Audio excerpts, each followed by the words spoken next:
सोचिए जरा, गांव के ठीक बाहर वो वीरान खंडहर हो चुकी हवेली, जिसके बारे में किस्से कहानियां तो सबने सुनी है, पर पास जाने की हिम्मत आज तक किसी में नहीं हुई।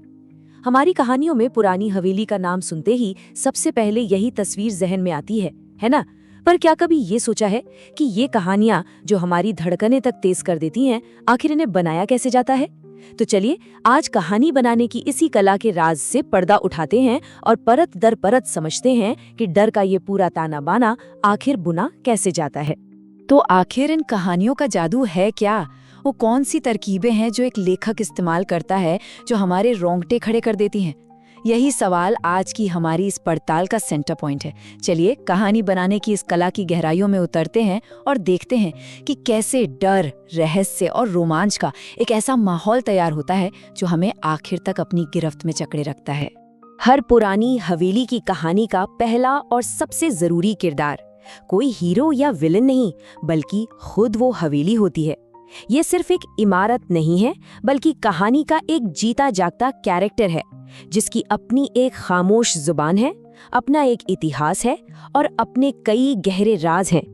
और बस यहीं से कहानी का असली संघर्ष शुरू होता है। देखिए, एक तरफ है बेशुमार खजाने का लालच जो अपनी तरफ खींचता है, और दूसरी तरफ है जान जाने का डर जो पीछे धकेलता है। यही लालच और डर का खेल कहानी को आगे बढ़ाता है और सुनने वाले को बेचैन कर देता है कि आगे क्या होगा। तो एक असरदार भुताहा माहौल बनाने के लिए कुछ खास चीजों की जरूरत पड़ती है। जैसे DS राधे सफर की कहानी में वो 300 साल पुरानी हवेली की ढहती दीवारें, या फिर ज्ञानवाणी की लोक कथा में जमींदार का वो वीरान घर। इन कहानियों में अक्सर गुप्त सुरंगों और छिपे खजानों का जिक्र होता है जो उस जगह को और भी ज्यादा रहस्यमयी बना देता है। मतलब यही वो चीजें हैं जो डर को एक ठिकाना देती हैं। अच्छा, अब जब डर का ये पूरा मंच तैयार है, तो कहानी को चाहिए एक नायक, कोई ऐसा साहसी या शायद थोड़ा नासमझ इंसान जो उन सारी चेतावनियों को अनसुना कर दे और उस डरावनी हवेली में कदम रखने की हिम्मत जुटा ले। धीरज कुमार निषाद की कहानी का नायक अर्जुन इसका एक बढ़िया उदाहरण है। वो एक बहादुर और जिज्ञासु नौजवान है। उसके लिए गांव वालों का डर एक चुनौती जैसा है। वो सुनी सुनाई बातों पर नहीं, बल्कि अपनी आंखों से देखी सच्चाई पर यकीन करना चाहता है। एक अच्छा हीरो बनाने का सबसे अच्छा तरीका है उसे एक मजबूत वजह देना। जब वो डर, सदमे और हिम्मत जैसी भावनाओं से गुजरता है, तो हम उससे जुड़ जाते हैं। उसका डर हमारा डर बन जाता है और उसकी हिम्मत हमें उम्मीद देती है। तो हमारा हीरो अब हवेली के अंदर है और दरवाजा उसके पीछे बंद हो चुका है। यहीं से कहानी का असली रोमांच शुरू होता है। देखिए, रहस्य कभी भी एक बार में सामने नहीं आता, वो धीरे धीरे सुरागों के जरिए खुलता है और सस्पेंस बढ़ता जाता है। चलिए देखते हैं ये होता कैसे है। हवेली में घुसते ही हीरो को ये एहसास होने लगता है कि यहाँ कुछ तो गड़बड़ है। हवा की सरसराहट नहीं, ऐसा लगता है जैसे कोई फुसफुसा रहा हो। परछाइयों का हिलना, जैसे कोई अभी अभी वहां से गुजरा हो। ये सब आने वाले खतरे की पहली आहट होती है, जो सिर्फ हीरो को नहीं, हमें भी महसूस होती है। इस कहानी की ये लाइन डर के मनोविज्ञान को बहुत अच्छे से दिखाती है। जानते हैं, इंसान का सबसे बड़ा डर है अनजाना डर।